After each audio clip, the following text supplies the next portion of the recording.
Intro to Insurance, Property and Casualty Insurance. Property and Casualty Insurance is insurance that protects against property losses to your business, home or car, and/or against legal liability that may result from injury or damage to the property of others. This type of insurance can protect a person or a business with an interest in the insured physical property against losses.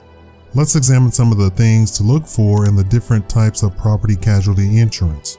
Auto insurance. Coverage.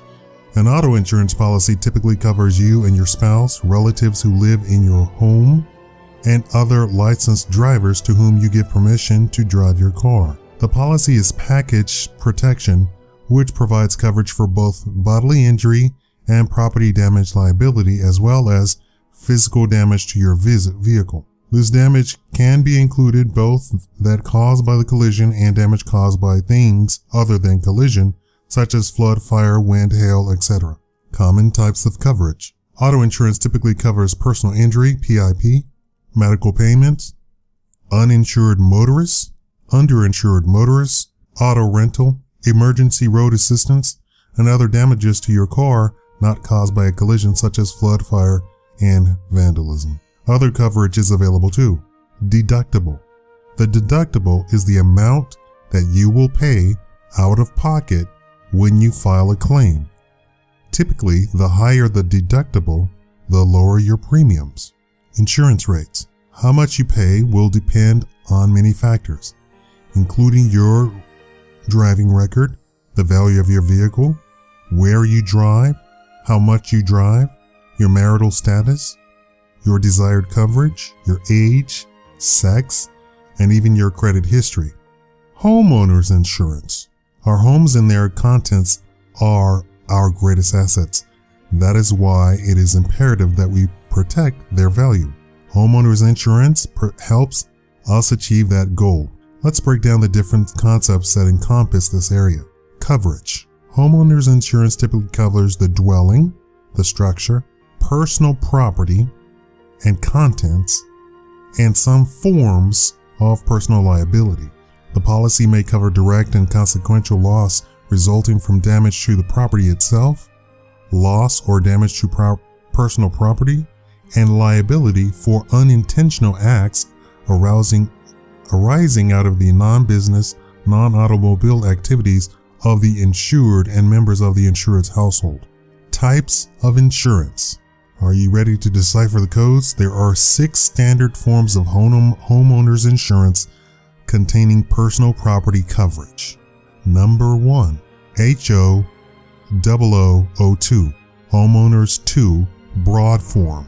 This form is insurance provides broad form coverage on your dwelling and other structures and insurance against loss of use. To be specific, the broad form of coverage insures against windstorm, hail, aircraft, riot, vandalism, vehicles, volcanic explosions, smoke, fire, lightning, and theft, plus rupture of a system, artificially generated electricity, falling objects, and freezing of plumbing.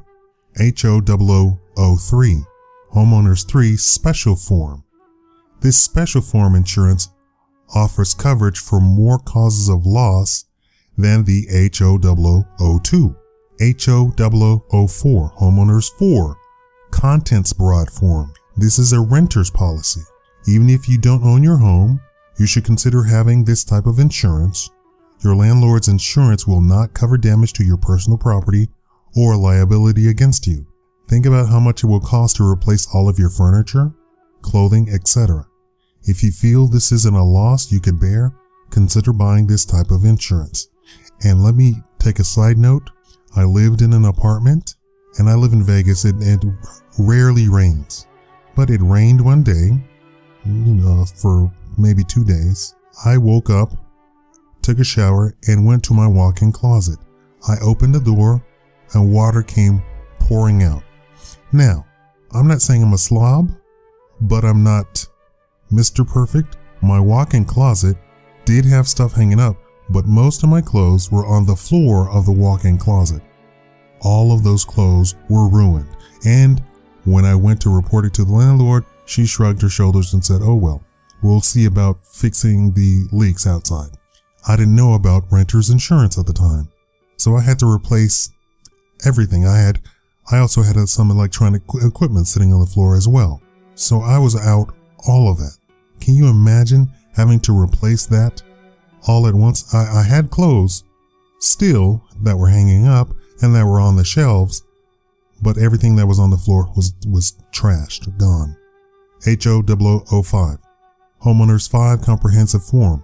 This type of policy essentially combines the HO0003 form with the HO0005 endorsement into one's comprehensive form to provide open perils coverage on personal property in addition to the dwelling, other structures, and loss of use. The HO0005 rider can only be combined with an HO0003 policy.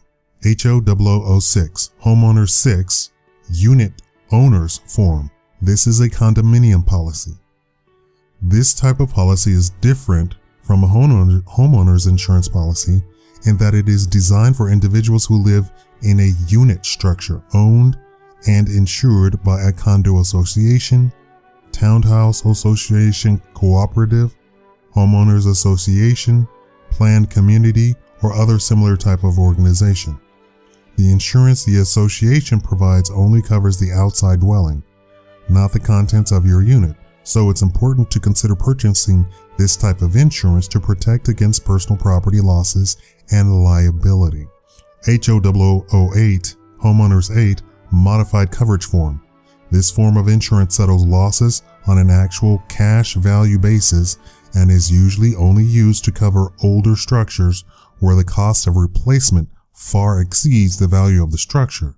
This type of insurance is offered when insurers are not willing to offer HO0002, 03, or 05 coverage because there may be an incentive to intentionally destroy the structure. Now, let's take a look at what is usually not covered under these types of insurance. These are known as exclusions, but you may be able to get coverage in these areas with a rider or umbrella policy. Your individual policy may exclude more items than listed below, so consult with your agent. Ordinance or law. If the dwelling does not comply with local building codes, the insurer will not be liable for the cost of construction to bring the structure up to code. Earth movements. This includes two distinct types of earth movements, including shifting earth, landslides, in the foundation of a home and earthquakes. These may be considered two separate coverages areas, so being covered for one may not mean being covered for the other. Water damage. This includes flood, water backing up in sewers or drains, water seeping through basements, walls, etc. Neglect. This includes losses resulting from direct or indirect neglect and failure to use reasonable means to protect property. That's something that a lot of landlords would have to cover themselves if they, of course, kick a tenant out and then they go in and the property is destroyed due to neglect. War. Damage caused by any type of war or nuclear weapons attack. You understand that this is not covered, right? Nuclear hazard. This defined as a nuclear reaction, radiation, or radioactive contamination, whether controlled or uncontrolled. Any loss caused by nuclear hazard, as it is defined, will not be considered loss caused by fire, explosion, or smoke, even if these perils are specifically named in your policy. Intentional loss.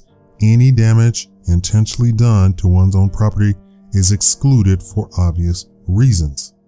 As with any type of insurance, it is critical that you read the insurance policy so that you know exactly what it will cover.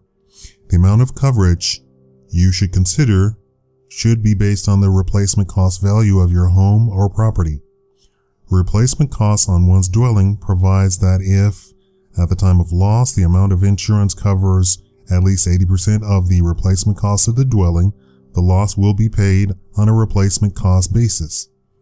Keep in mind that this still leaves the homeowner on the hook for the remaining 20% in the event of a total loss. Oftentimes, the bank or institution holding your mortgage will require that you maintain a specific amount of coverage. However, even if your home is paid off, you should still consider having the appropriate amount of insurance protection, which might include coverage for physical damage as well as liability protection for the owners. Other considerations. Depending on where you live and give the unpredictability of nature, specifically the weather, you should consider other types of insurance to protect your property. For example, flood insurance. Flood insurance is becoming more and more popular as places that normally would not experience floods are suddenly finding themselves suffering losses as a result of extreme weather. To the surprise of many of these homeowners, their regular homeowners insurance policy did not cover against flood. This is a separate type of coverage that you will have to purchase if you consider flood to be a risk for your business or property. If you live in a flood-prone area and you have a mortgage, the lender will require you to purchase adequate coverage to insure the property. If you own the property, you can elect to self-insure and not buy insurance. But you have to remember that any damage caused as a result of flooding will be your financial responsibility. The cost of this kind of damage can run from the hundreds to thousands of dollars, so it's worth considering purchasing the insurance to transfer this risk, especially if you live in a flood zone. If you don't live in a flood-prone area, you may qualify for a discounted rate, which means a lower premium for you. Windstorm insurance. Like flood insurance, windstorm insurance is a separate type of coverage that protects your home or business against wind damage. Wind damage may result from items flying and destroying your property as a result of a hurricane, hail, snow, sand, or dust. Coverage for windstorm may be limited in states prone to hurricane and tornadoes. If you live in a state like Florida, Louisiana, Texas, or the Carolinas, which are frequently barraged by tropical storms or hurricanes, this should be an integral part of your asset protection planning.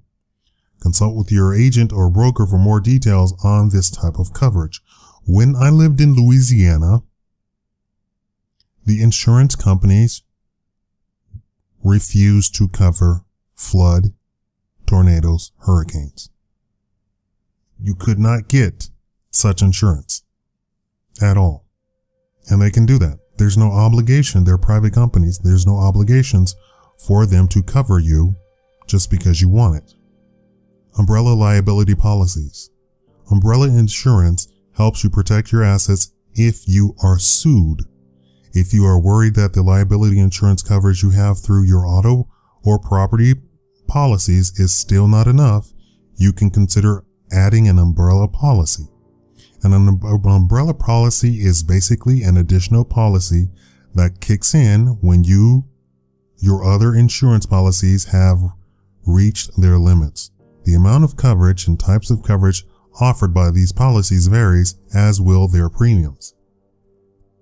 You can tag on an umbrella policy to your homeowners or auto insurance policy to protect your assets against liability or lawsuits. Certain exclusions apply, including owned or leased aircraft or watercraft, business pursuits, professional services, any act committed by the insured with the intent to cause personal injury or property damage.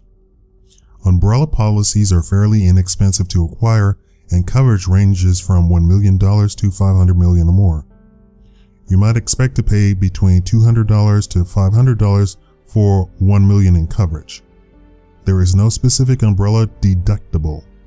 Because an umbrella policy is written on top of any auto or personal property coverage you have, the benefits does not kick in until you satisfy the deductible on those policies and have used up the coverage from either the auto or property policy. As a side note, homeowners insurance is a critical component of anyone's risk management planning. There may always be a threat of property loss for fire, theft, or bad weather. Having an accurate home inventory of your possessions can make settlements claims a lot easier and faster. Insurance agents suggest that all homeowners keep receipts, descriptions, photos, or video of the items they own. Once your list and evidence of ownership is itemized, store this in a safety deposit box or other safe locations outside of your home, along with a copy of your policy. Thank you for watching the Shakaama Live Show.